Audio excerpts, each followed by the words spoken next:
Susan Keating Glaspell was an American Pulitzer Prize-winning playwright, actress, novelist, and journalist. With her husband George Cram Cook she founded the Provincetown Players, the first modern American theater company. During the Great Depression she served in the Works Progress Administration as Midwest Bureau Director of the Federal Theater Project. A prolific writer, Glaspell is known to have composed 9 novels, 15 plays, over 50 short stories, and 1 biography. Often set in her native Iowa, these semi-autobiographical tales frequently address contemporary issues, such as gender, ethics, and dissent, while featuring deep, sympathetic characters who make principled stands. A best-selling author in her own time, Glaspell's novels and plays fell out of print after her death, during which time she was remembered primarily for discovering Eugene O'Neill. Critical reassessment has led to renewed interest in her career, and she is today recognized as a pioneering feminist writer and America's first important modern female playwright. Her one-act play Trifles is frequently cited as one of the greatest works of American theater, though she remains, according to Britain's leading theater critic Michael Bullington, American drama's best-kept secret. Biography. Early life and career. Susan Glaspell was born in 1876 to Elmer Glaspell, a hay farmer, and Alice Keating, a public school teacher. She was raised on a rural homestead just below the bluffs of the Mississippi River along the western edge of Davenport, Iowa, on property bought from the U.S. government by her great-grandfather following the Black Hawk Purchase. Having a fairly conservative upbringing, Susie was remembered as a precocious child, who would often rescue stray animals. With the family farm increasingly surrounded by suburban development, Glaspell's worldview was shaped by the pioneer tales of her grandmother, who told of regular visits by Indians to the farm in the years before Iowa statehood. Growing up directly across the river from Black Hawk's ancestral village, Glaspell was also influenced by the Sauk leader's autobiography, who wrote that Americans should be worthy inheritors of the land. During the Panic of 1893, the farm was sold and Glaspell moved with her family into the city. Glaspell was an active student in Davenport's public schools, taking an advanced course of study and giving a commencement speech at her 1894 graduation. By age 18 she was earning a regular salary as a journalist for a local newspaper, and by 20 she authored a weekly society column which lampooned Davenport's upper class. At 21 Glaspell enrolled at Drake University, against the prevailing local belief that college makes women unfit for marriage. A philosophy major, she excelled in male-dominated debate competitions, winning the right to represent Drake at the state debate tournament her senior year. A Des Moines Daily News article on her graduation ceremony cited Glaspell as a leader in the social and intellectual life of the university. The day after graduation, Glaspell began working full-time for the paper as a reporter, a rare position for a woman, particularly that she was assigned to cover the state legislature and murder cases. After covering the conviction of a woman accused of killing her abusive husband, Glaspell abruptly resigned at age 24 and moved back to Davenport to focus on writing fiction. Unlike other new writers, her stories were eagerly published by the most widely read periodicals, including Harper's, Munzier's, The Ladies' Home Journal, and Woman's Home Companion. A large cash prize from a short story magazine financed her transition to Chicago, where she composed her first novel, The Glory of the Concord, published in 1909. A bestseller, the New York Times declared, unless Susan Glaspell is an assumed name covering that of some already well-known author, and the book has qualities so out of the ordinary in American fiction and so individual that this does not seem likely, The Glory of the Concord brings forward a new author of fine and notable gifts. Glaspell's second novel, The Visioning, was published in 1911. New York Times said of the book, "It does prove Miss Glaspell's staying power, her possession of abilities that put her high among the ranks of American storytellers." Her third novel, Fidelity, was published in 1915. New York Times called it a big and real contribution to American novels. Theater.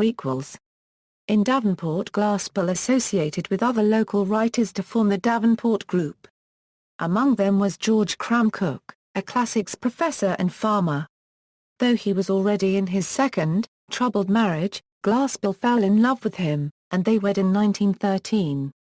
To escape Davenport's disapproving gossip, Glaspell and Cook moved to New York City's Greenwich Village, where they became key participants in America's first avant-garde artistic movement, and associated with many of the era's most well-known social reformers and activists, including Upton Sinclair, Emma Goldman, and John Reed.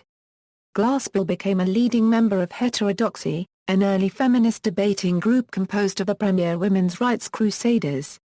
After a series of miscarriages, she underwent surgery to remove a fibroid tumor pressed against her uterus. Still weak from the operation, Glaspell and Cook started a non-profit theatre company in a refurbished fishing wharf across the road from their rented summer cottage in Provincetown, Cape Cod. The Provincetown Players would be devoted to creating artistic plays which reflected contemporary American issues, in rejection of the more escapist melodramas produced on Broadway. Despite the successes of her earlier fiction, Glaspell would be most remembered for the 12 groundbreaking plays she submitted to the company over the next 7 years. Her first play, Trifles, was based on the murder trial she covered as a young reporter in Des Moines prior to her resignation. Today considered an early feminist masterpiece, it was an instant success, riveting audiences with its daring views of justice and morality. It has since become one of the most anthologized works in American theater history. In 1921 she completed Inheritors. Following 3 generations of a pioneer family, it is perhaps America's first modern historical drama. This same year she also finished The Verge, one of the earliest American works of expressionist art. Believing an amateur staff would lead to increased innovation, the Provincetown playwrights often participated directly in the production of their own plays. Though untrained, Glaspell would receive further acclaim as an actress. William Zorach, an early member of the group, reported she had only to be on the stage in the play and the audience came alive. Legendary French theatre director and critic Jacques Copeau was moved to tears by a Glaspell performance, calling her a truly great actress. Once established, the theatre was moved from Cape Cod to New York City. While considering new plays to produce, Glaspell discovered Eugene O'Neill, who would eventually be recognized as the greatest playwright in American history. Other notables associated with the group include Edna St. Vincent Millay, Theodore Dreiser, and Glaspell's fellow Davenport group friend Floyd Dell. As the company became more successful, playwrights began to view it as a launchpad to other, more commercial theatre venues, a violation of the group's original purpose. Cook and Glaspell decided to leave the company they founded, which had become too successful. Glaspell was by now at the height of her theatre career, with her most recently written play, The Verge, bringing the most praise. In 1922 Glaspell and Cook moved to Delphi, Greece. Cook died there in 1924 of glanders. From the onset, Glaspell's plays were also published in print form, receiving laudatory reviews by New York's most prestigious periodicals. By 1918 Glaspell was already considered one of America's most significant new playwrights. In 1920 her plays began to be printed in England by the highly reputable British publisher, Small and Maynard. Here, she would be better received than in America.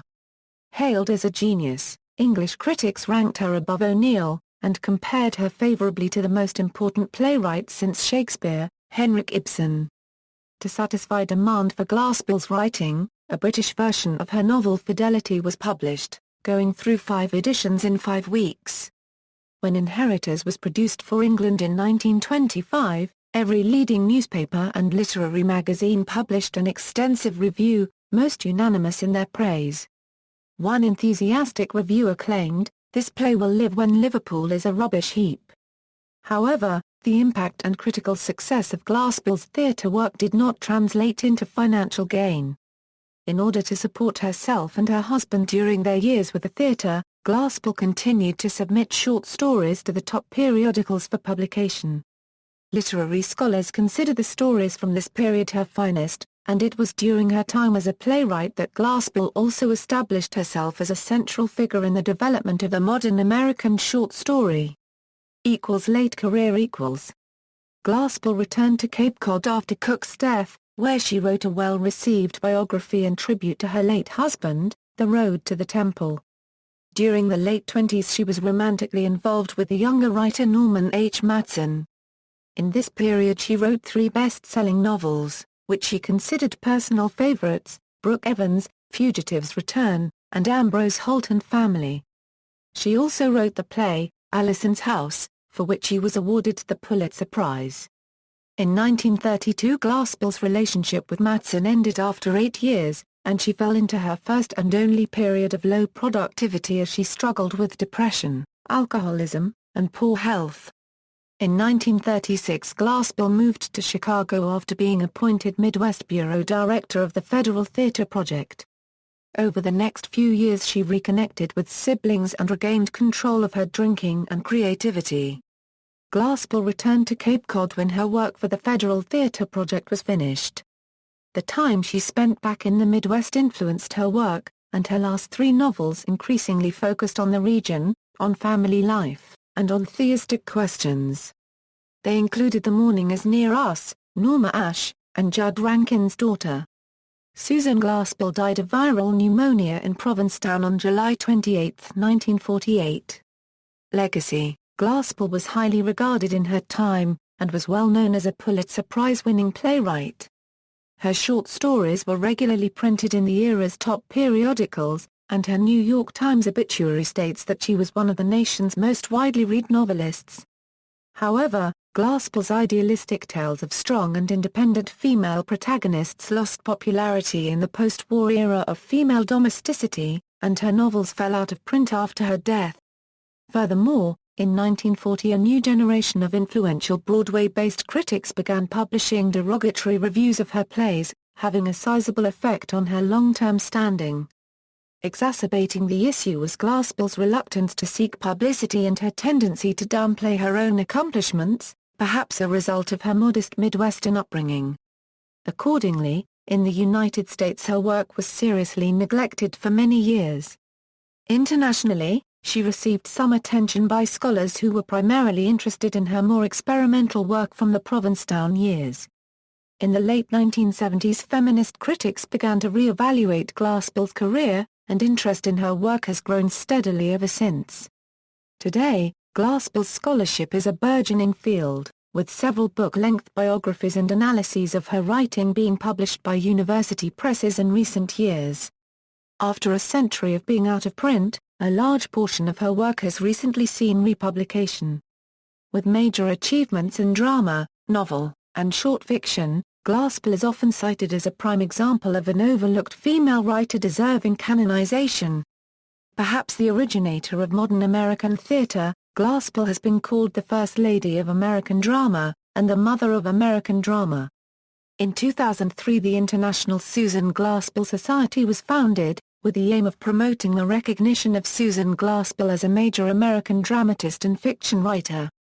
Her plays are frequently performed by college and university theater departments, but she has become more widely known for her often anthologized works, the one-act play Trifles, and its short story adaptation, A Jury of Her Peers.